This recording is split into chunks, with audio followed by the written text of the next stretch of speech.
Hello. So today we will be discussing explicit instruction. So before we get too deep into the details here, I wanted to address some misconceptions. I think the biggest misconception is that people believe that explicit instruction is teacher centered, which is not the case. It is teacher directed, but if employed correctly, it is certainly student centered.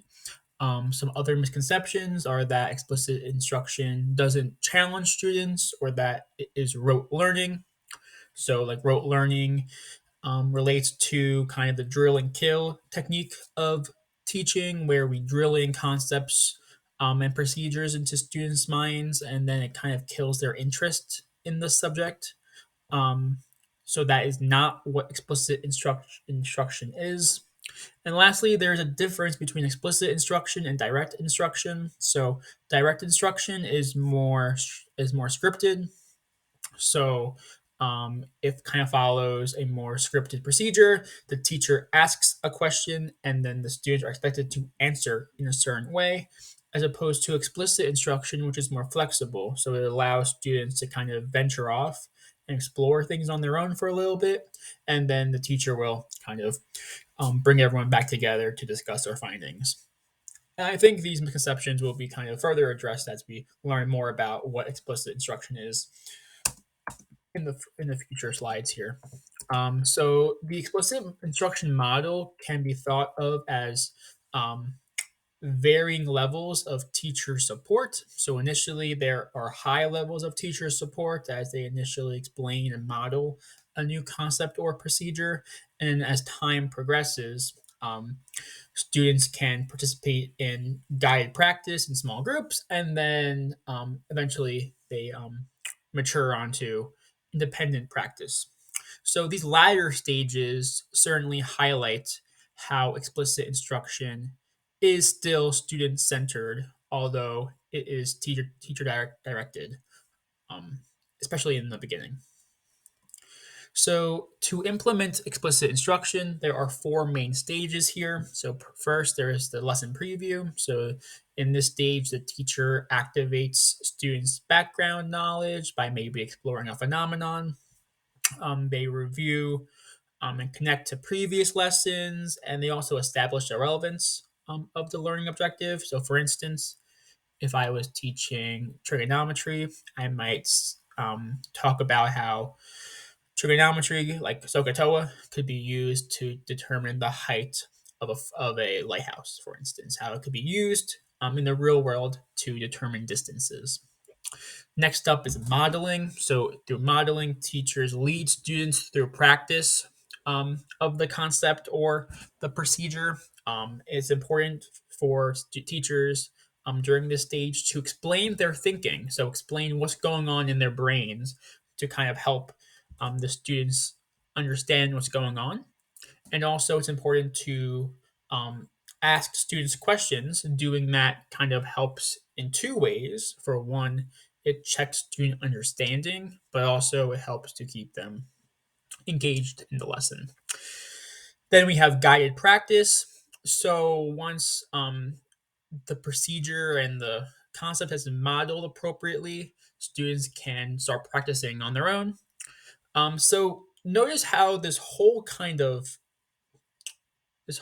practice is scaffolded into varying levels of teacher support, but we could also further scaffold the practice. So maybe start off with easier, more concrete examples, and then move on to more hypothetical or more real world applications, which are more difficult for students to maybe um, wrap their head around.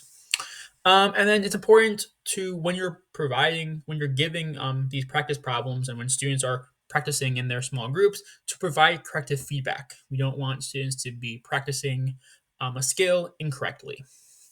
And then lastly, we have independent practice. So during the stage, students can work independently. So this could take the form of an exit ticket or maybe a project, or more traditionally, like a homework. And it's important to assess this individual work. In particular, this assessment can help to determine what students have met the learning outcome and what students have not met the learning outcome. So once you identify those students who haven't met the learning outcome. We can provide them with more practice or perhaps even reteach the lesson to them. So some examples of explicit instruction in use. Um, for example, point out key ideas and features in the procedure as opposed to directly telling students what to do at each step. So this kind of goes hand in hand with allowing students to venture off, right? So suppose you're doing a longer problem and one of the steps is to factor a polynomial. Instead of going over the procedure of factoring the polynomial, just have students do it on their own and then reconvene to make sure that everyone got there. They could have factored it in different ways using different methods, but as long as they arrive at the same conclusion, we're good. Um, so to that extent, there's more flexibility with explicit instruction as opposed to the more highly scripted practices. But also, it's important to keep in mind that explicit instruction is still teacher directed. So, with more discovery based models, sometimes what happens is that they're so unstructured that students lose sight of the purpose of the lesson. So, they'll venture off into their own, they'll venture off and then lose sight of what the purpose was. So, these unstructured, less focused lessons can be particularly detrimental to students with disabilities, as they are more likely to lose sight of the purpose of the lesson um, being taught. And then, if for examples of explicit instruction, we we have to provide students with many opportunities to respond. So this is not explicit instruction is not like a lecture, right? It's not like a college lecture where the teacher is talking for an hour straight. You're allowing discussion, group work, etc. So you're allowing students to respond. So explicit instruction is a tier one support in the RTI model, in the response to intervention model. So it's a good universal way to address students at all ability levels. We've discussed how it's important for students with disabilities to be placed in the least restrictive environment.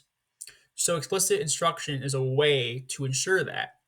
So, by allowing students with disabilities, by using explicit instruction, we are allowing students with disabilities to access or to, I guess, have easier access to general education curriculum.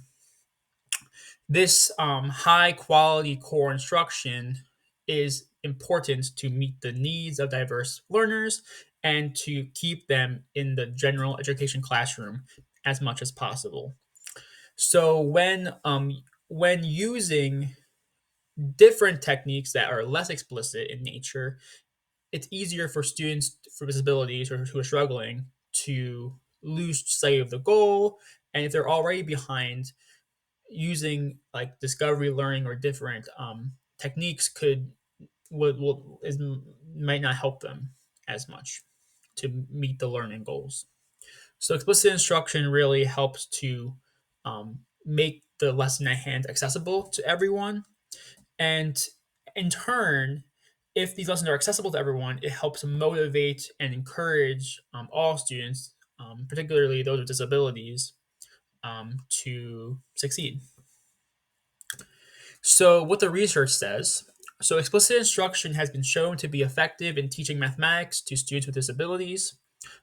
So, for one, the National Mathematics Advisory Panel has reported that explicit instruction has shown positive effects in various mathematical areas. So, for one, it's showing positive effects in the more computational side of math. So, like solving the procedure of solving a problem. So, maybe the procedure of factoring, right? But it's also has been shown to have positive effects um, on problem solving ability. And in particular, these positive effects have been shown with for students who have mathematical difficulties, who have mathematical learning disabilities. So that's kind of the key. This explicit instruction is helpful for all learners, but particularly for students with disabilities. Um, so it helps them meet the computational goals of a course, but also problem-solving goals within the course. And a meta-analysis performed in 2003 that focused on kind of three areas of of math for elementary special education students. So it focused on preparatory math, which is like pre-arithmetic skills. It focused on basic skills, which is like addition, subtraction, etc. And then it focused on problem solving skills.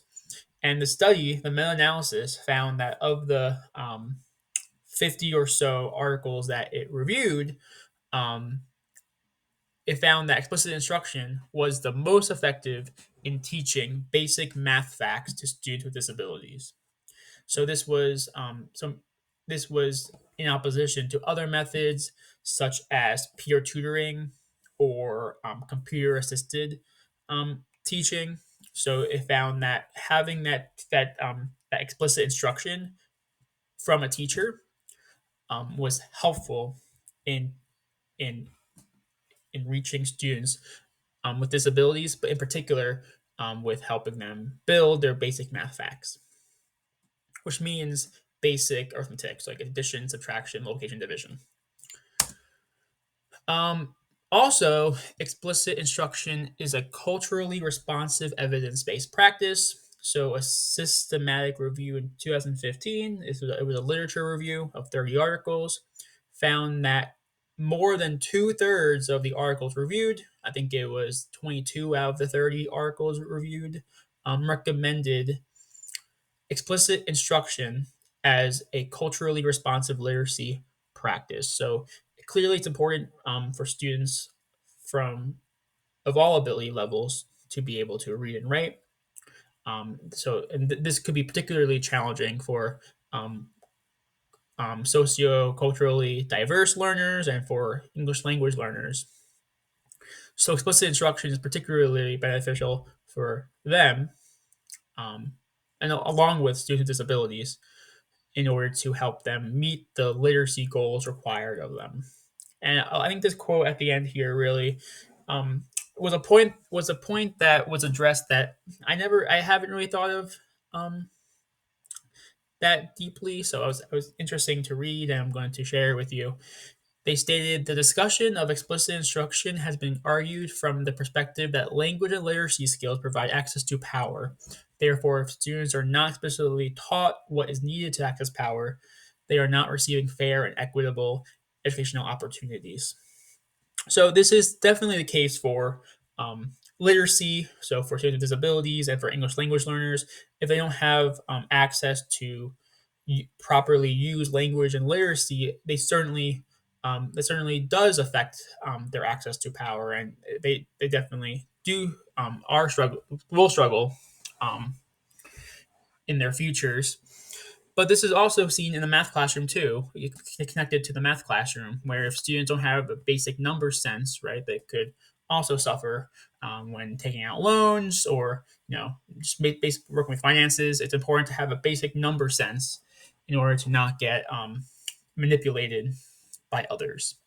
So explicit instruction is really a way to really reach all learners to make the lesson um, accessible to everyone and to motivate those with disabilities who might feel otherwise defeated by the lesson to come. So, with that being said, I hope you enjoyed this presentation and thank you for watching.